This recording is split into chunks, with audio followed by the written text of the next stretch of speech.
デバイスの修理が必要ですか？無料診断を提供しています。ご自宅まで集荷、配達いたします。電話や移動は不要です。修理前にお見積もりをお送りし、承認いただいた場合のみ作業を進めます。簡単、透明、そしてプロフェッショナル。リンクは説明欄にあります。ダイソン SV12 のトリガーを交換する手順を紹介します。まず、必要な工具を揃えましょう。必要な工具は、プラスドライバー、トルクスドライバー、そしてピンセットです。これらを用意したら、作業を始めます。1、バッテリーを取り外す。まず、バッテリーを取り外します。バッテリーが外れると、安全に作業を進めることができます。2、本体を分解する。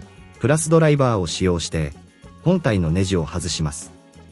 ネジは数箇所にありますので、すべてを忘れずに外してください。ネジを外したら、本体カバーを慎重に取り外します。3、トリガーの取り外し。次に、トリガー部分を見つけ、トルクスドライバーで固定されているネジを外します。トリガーを外すときは、内部にある部品に注意を払いながら作業してください。必要に応じて、ピンセットを使って小さな部品を取り扱います。4、清掃。トリガーを外した後、内部の清掃を行います。ホコリやゴミが溜まっている場合がありますので、丁寧に拭き取ってください。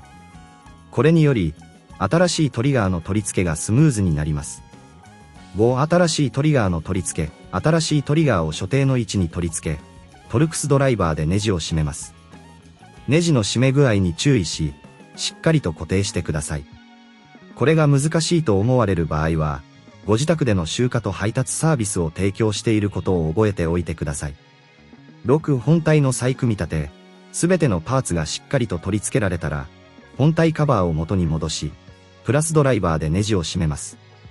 ネジが緩んでいると、後々問題が発生する可能性がありますので、しっかりと締めてください。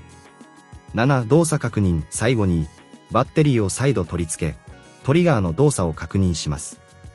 正常に動作することを確認できたら、作業は完了です。もし問題が発生した場合は、修理前の見積もり提供を行っておりますので、お気軽にご相談ください。デバイスの修理が必要ですか？無料診断を提供しています。ご自宅まで集荷、配達いたします。電話や移動は不要です。修理前にお見積もりをお送りし、承認いただいた場合のみ作業を進めます。簡単、透明、そしてプロフェッショナル。リンクは説明欄にあります。